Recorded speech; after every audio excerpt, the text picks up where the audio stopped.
Thank you very much. Thank you very much. And I hope that you are not very, very tired because I would like to have your participation. And we are going to talk about this very important concept and very important issue in English. And I think that in all education. So I'm going to share my screen. Yes. Okay. So thank you for having me here again. I have enjoyed the presentations. I have really seen all the presentations, and I am very happy to see that this Congress is growing, and each time it's better. So the name of this presentation is Academic Integrity in Teacher Education. Let me just check my time because sometimes I just talk and talk. You can, you can interrupt me. You can ask questions, and we can interact in the chat too. Okay. So this is the agenda. This is downtown Puebla. So I'm in Puebla, Mexico. And we are going to see the background information, definition and implications of academic integrity in teacher education, the context, the methodology of the study, results, and the conclusion, and well, okay, I have my references.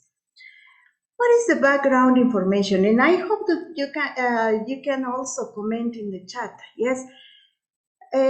Recently, with the current internet and with virtual environments and online instruction, I have seen that students think that it is so easy because it's on internet and just they take the information without any changes, without any preparation. So this environment has made students think that everything on internet is available and is free for everybody.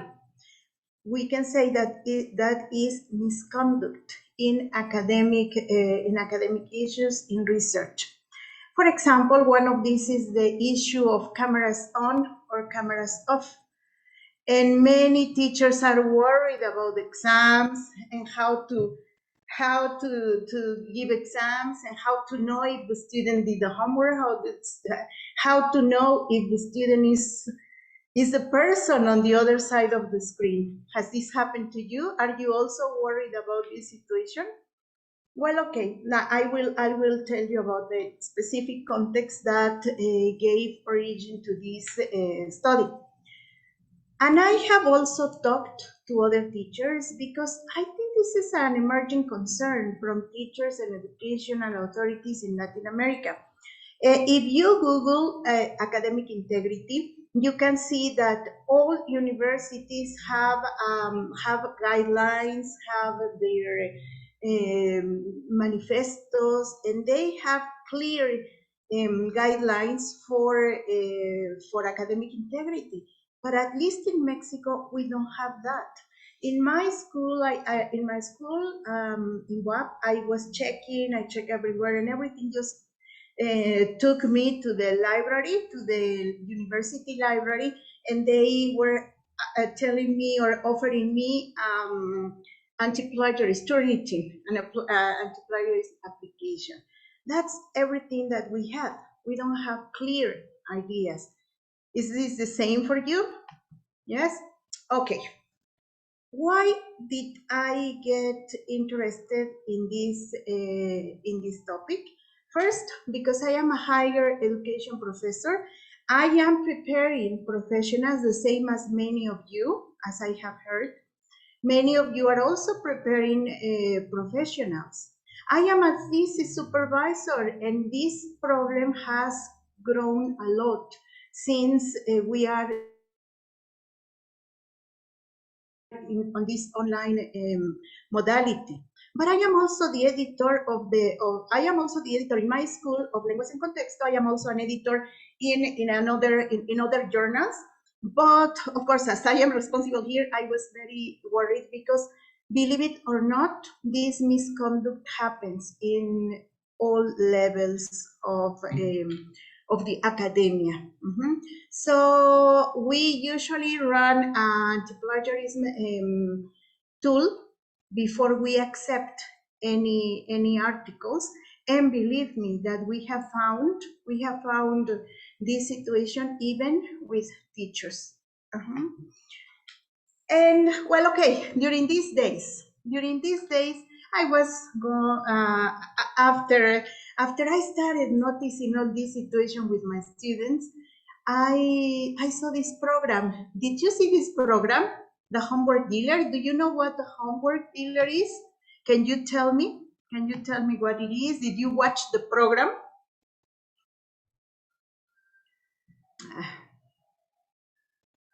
You can write in the chat, please. Did you see the program? Yes, you saw the program. No, I don't know. Okay, perfect. Okay, so remember, the Shark Tank is where people, we're entrepreneurs, people who have companies, who have ideas, go and see if these important and rich people if they are interested in investing their money in their companies. Well, okay, I saw this and I am going to show you just 1 minute of this video, because it was really shocking for me. I was already worried about the situation with my students, having this work campaign. So exactly, Quetzali, thank you. Let's watch a little. Can you see the video now? Proyecto. Yes, can you see? It's in Spanish because it was in Mexico. So can you see the video? Okay, thank you. Okay, let's watch a little, just 1 minute. De estudiantes con sus tareas. Ayudamos desde, digamos, una corrección de estilo hasta hacerles la tarea. Ay, Dios, wow. Así nace Homework Dealer. Les voy a platicar un poco sobre los números. En 2018 cerramos... Antes de que nos platiques de los números, Nati, perdón que te interrumpa. Sí, está bien. ¿Lo que haces es cobrar por hacer tareas de otros? Sí. Estoy fuera. No entiendo la parte positiva. Ya entendí la parte negativa por la cual se salió Arturo y por la cual yo estoy a punto de salirme. Estoy totalmente de acuerdo con Arturo. Pero ¿estás consciente del daño al intelecto y desarrollo que esto causa? Okay, I'm going to give you the link, so if you want to watch it later at home, and you can even watch the complete program, the complete episode. Okay, so I saw this, and I said, it's not only happening in my school, in my classes, in my where were we? We were here. So I said, what is going on? I'm not going to say if this is right, if this is true, if this is right or wrong. We all have our own opinion, yes, but I started to check, and how big is the problem? You can go to internet, you can Google, we do your homework, and you get lots and lots of companies, offices where people can do your homework. They even write your thesis. And I was really surprised. I don't want to say shocked. In fact, I was, but I was very surprised, because what the implications? I started thinking about the implications. Then I also started to think, I really, honestly, I wouldn't like to go to a doctor who never did the homework. I don't want to go to a professional who got their homework or their thesis done. What about you? Yes, we are preparing professionals. So I started my study. I started doing my study, And then, of course, we have to have an academic integrity definition. According to the Cornell's Code of Academic Integrity is the values most essential to an academic community, grounded on the concept of honesty with respect to the intellectual efforts of oneself and others. The literature says that academic integrity is the moral code of academia, and it's based on honesty, trust, fairness, respect, and responsibility. These are like the pillars of academic integrity. Why? Why do people, students, and even teachers, researchers, we all know these stories about researchers who get, even politicians get caught because they did not, or they plagiarized a thesis. Yes, why is this happening? Probably because there is a massification of higher education. Now there's a lot, and everybody needs. We have already some of the people who have been here in previous congresses with CIDE. We have talked about publishing. Publishing is now almost a must, and it's not so easy to sit and write. You need to be inspired. You need to have the knowledge. You need to have the time. You need to have the tools. It's not easy. So there is a massification of higher education, which leads to less quality in everything that teachers or academics do. Sometimes because the people do not see themselves as researchers. People still think that when they write a thesis, they are the teachers. That's why I hate when in a thesis I find we as teachers. No, in that moment when you are writing a thesis, you are a researcher and you have to follow the guidelines of research. But also, I think that there is a lack of awareness which affects the whole community, not only the individual. If your thesis gets penalized, or your documents, your essay, your articles, it's not only you, it's also your teachers, it's also your authorities, it's also them, it's also the institution that gets a mark. So, what are these examples of academic dishonesty? Of course, plagiarism. Copy and paste. Yes, students just copy and paste, and they deliver that, they submit that as the homework. Cheating in any way. Cheating with the cell phones, cheating with writing something on their hands, cheating on exams, not giving credit to intellectual work, that is not citing properly. Sometimes the sources are cited in, and you cite the one who cited 10 years ago, etc., etc. So whenever possible, go to the original sources. Yes, why do we have this cited in when we can go to the original sources? Impersonating. Who is the other person? Who is the other person on the other side on the screen? Is that your student? How can you be sure? For example, in Mexico, teenagers, not even in the level of the university where I teach, students have the freedom to open their cameras or not. I usually ask them to open their cameras at least the first day of classes, so that I can say hello and give the name a face. But after that, how can we know if the person who says that person is on the other side of the screen and is the person writing in the chat, for example? Collusion. Collusion means like when a person just jumps into study, and this is very common. This is very common. I do this article, and next time you do another one, and sometimes people don't even know what the article was.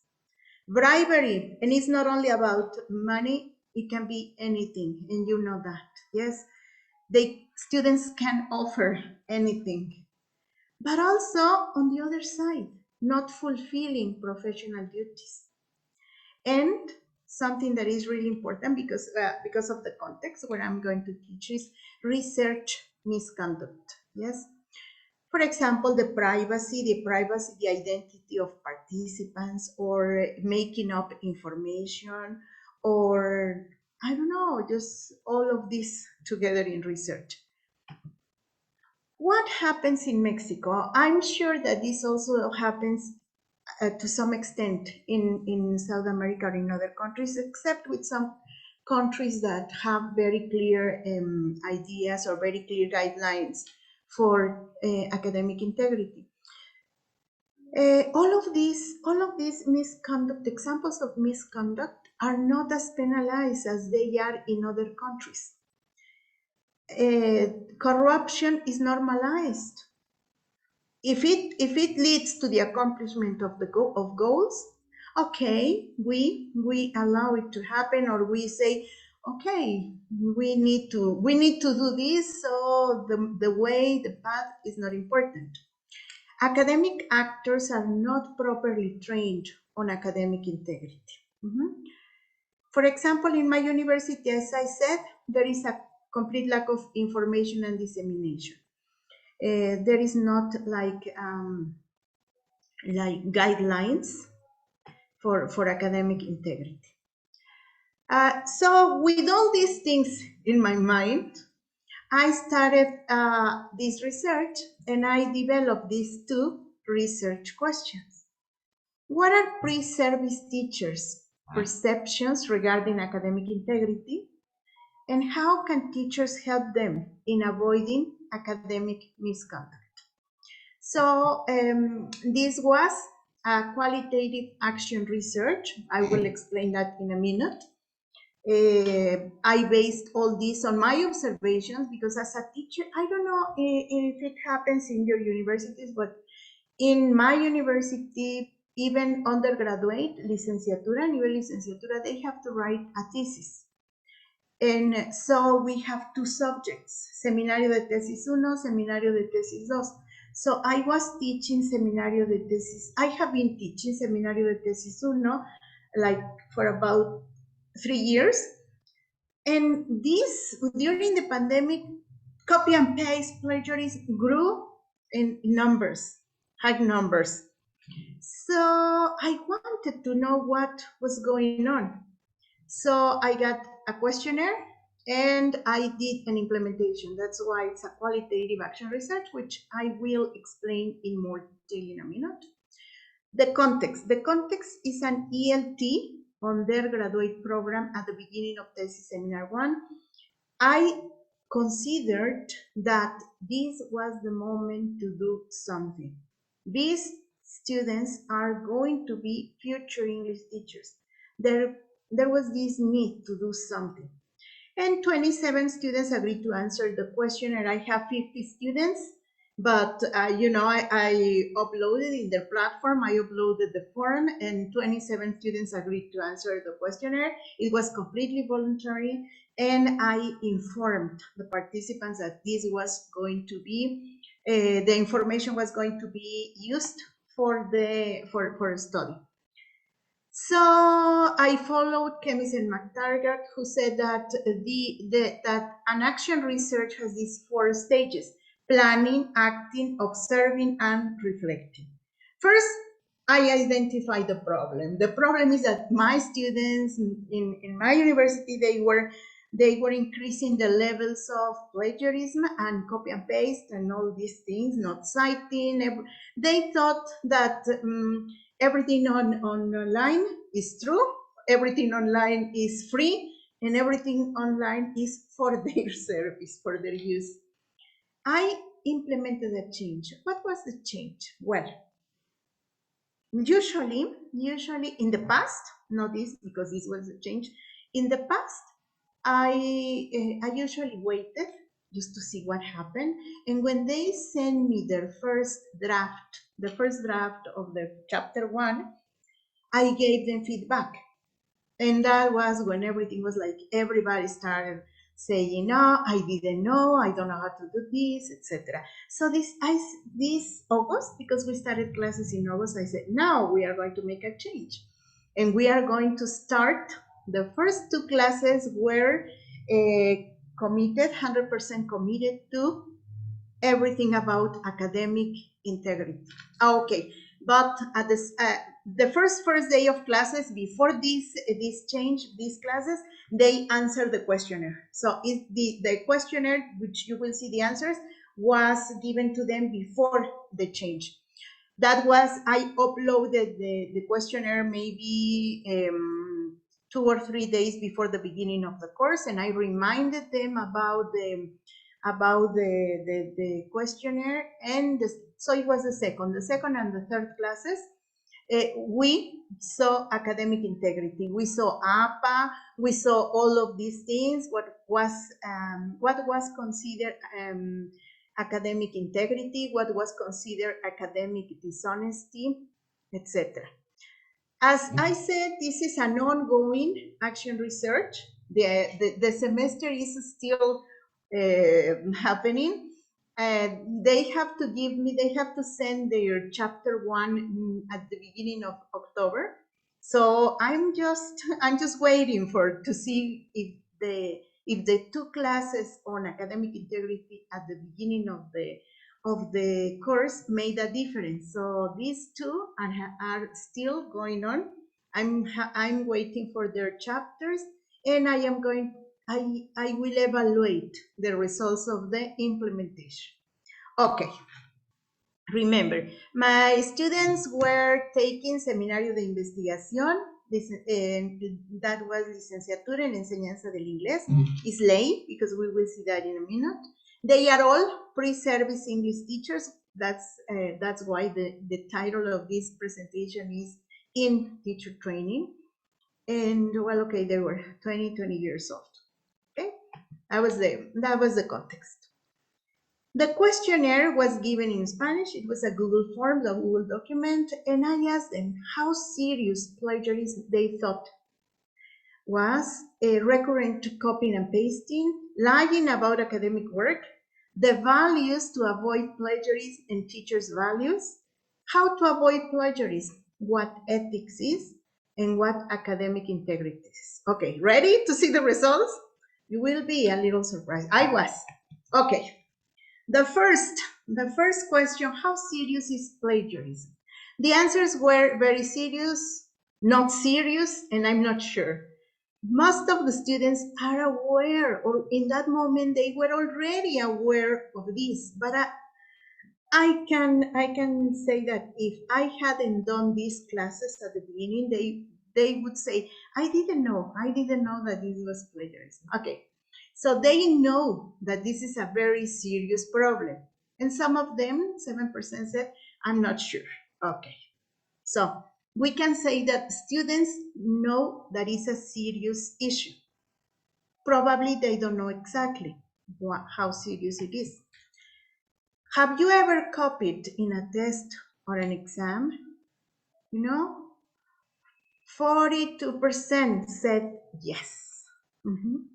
Half of students, and I am almost positive that the same is happening in your schools because it happens in my school. You can send comments because I think this is really interesting. Yes, have you ever copied in a test? Yes, for more than 40%. Yes, say yes. 57% said no, almost 58%. So think about yourselves. How often do you copy and paste information? 85% said not very often, 11% said often, and well, we have probably 1 or 2 students who said never. Okay, something that we have to consider is that they knew I was going to read the information and that I was a teacher. So probably they were also not very, how can we say, not very truthful about this. Probably they felt a little ashamed. That is something to consider. We will never know, but 11% said they often copy and paste. And have you ever lied to your teachers about homework or academic work? 23% said yes, and 76% said never. So at least 25% of our students, a quarter of the students said yes, they have lied, and we know that. Yes, we know that. We know that they lied. They say they have problems with internet. They couldn't upload, etc. This was surprising because even to me, or even knowing that the answers were for me, they confessed that they were having these misconducts. To the question, why do you do these practices? They said, lack of ideas. It's easier and faster. Laziness, I said. Some of them really confessed that they were lazy. Lack of academic writing skills. They didn't know how to start writing, which is very understandable because they are pre-service teachers. They are still students. Lack of awareness on what plagiarism is, and lack of research or lack of research skills. They didn't know what to do to have a good research done. How can plagiarism be avoided in ley? Remember, licenciatura en enseñanza del inglés. And they said with values, okay? More resources and tools to avoid it. Knowing about the consequences of plagiarism. Giving students examples of citations, how to write APA, paraphrasing, etc. Promoting critical thinking. More information about research and how to do it. Understand how the text should be organized.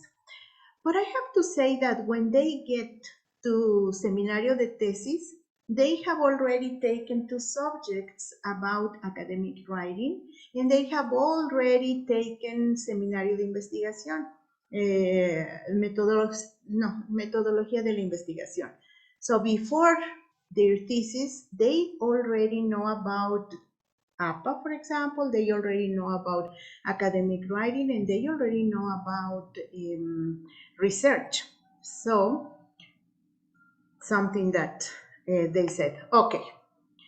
Then what values? Because they said the values, I knew that they were going to say that. So what values learned at home do you apply in your academic life? And they said responsibility, respect, hard work, perseverance, honesty, commitment, sincerity, and punctuality. Okay, they know the value of these values, but some of them were not applying them. And this was important. This is very important because remember, they are going to be English teachers. And also I asked them, what values should lay teachers have? That is, their teachers. And the students say that they demand respect, responsibility, patience, empathy, tolerance, wisdom, honesty, commitment, punctuality, integrity, and kindness. These were the most mentioned values that students demand from teachers. And I think that is very overwhelming, that what they are asking, what they are demanding, they are not giving, especially when they themselves are going to be English teachers too. So this is what our students expect from us, yes? And this is a summary of the answers about ethics. It is a set of values and beliefs that shape the behavior of a person. Professional ethics is a set of rules and values that tell people what to do while performing their profession. Or academic integrity is to be conscious about your values and what you should or should not do towards our teachers and classmates. They were fine. They were giving good examples, good answers. So what is the problem? What is the problem? You can write in the chat I think that, you please try to write something in the chat so I know that you are that you are there. I think this also leads us to discussion. Participants mention values, but they seem to lack awareness on their own actions. There is a mismatch between what they expect and what they do as teachers and as future teachers and as students. But something important. Students said they need guidance and tutoring on all this. Anyway, I told you all this information was not completely new. Probably they were not paying attention to this because they, in the past, they were not aware of the thesis, of this responsibility, and they did not pay so much attention. But now that it was their turn in writing the thesis, they asked for guidance and tutoring. There is a need for clear regulations and rules in institutions, but starting from the classroom. I really hope that with the changes I implemented at the beginning of the course, my students can become more aware of these issues. And all actors need to be involved, students, parents, authorities, because this is something about it. I know that academic integrity is a personal decision, but it affects everybody.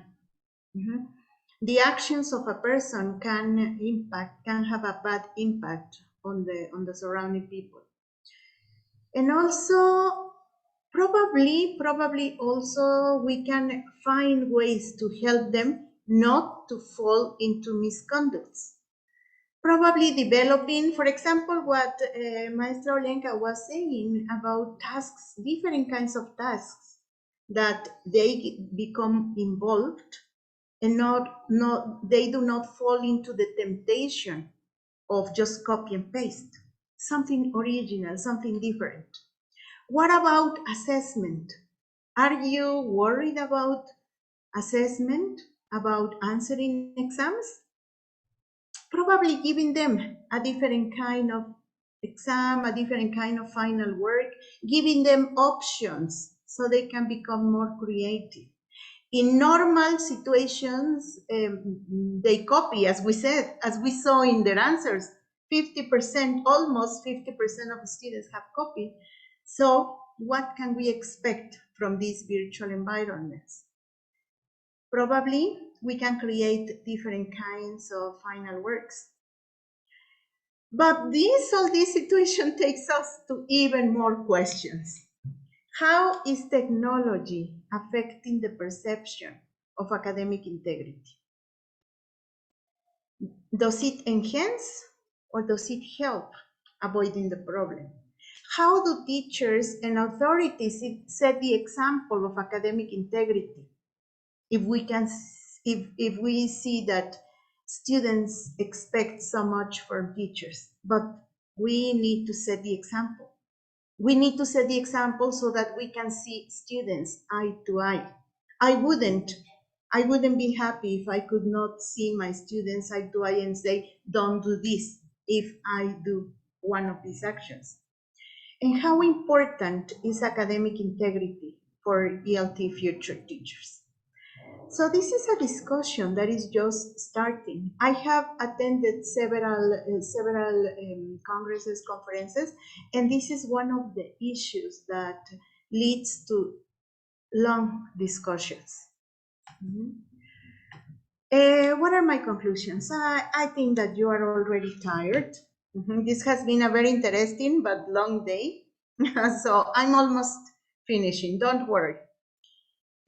Even when not everybody shares the same values, this can be standardized in institutions. We know that sometimes students don't have the same ideas because of their background, because of anything. But if they go to an institution where there are clear rules, they will know what to do. The creation of specific rules applied to academic tasks and research practices will set clear expectations from all actors involved and with clear and established consequences for misconduct.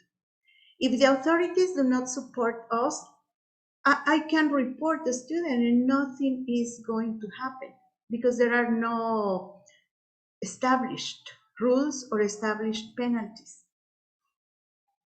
This is an appropriate, I think that this change is also the perfect time to create a culture of integrity and honesty based on the new environments. If students know that teachers are not going to check their work, they will keep doing this. And if and students will continue if we do not know. And it doesn't mean more work. We know how our students write or how our students behave. I usually go all over the first chapter. I check it word by word, and I have 50 students. I have to check 50 theses.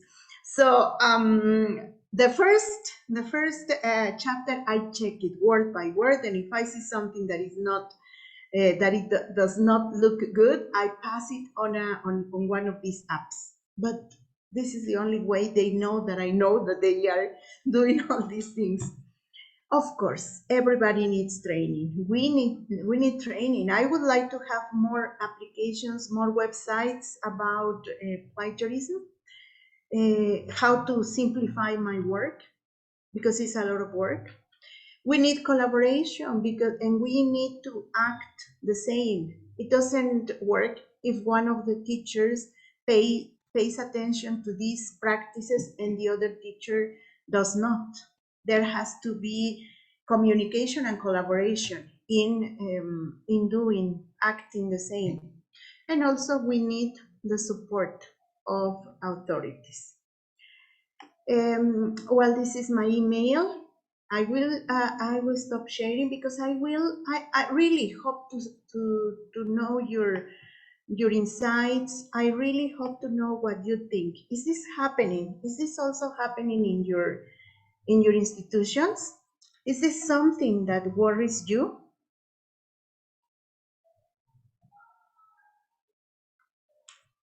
Does anybody have a comment?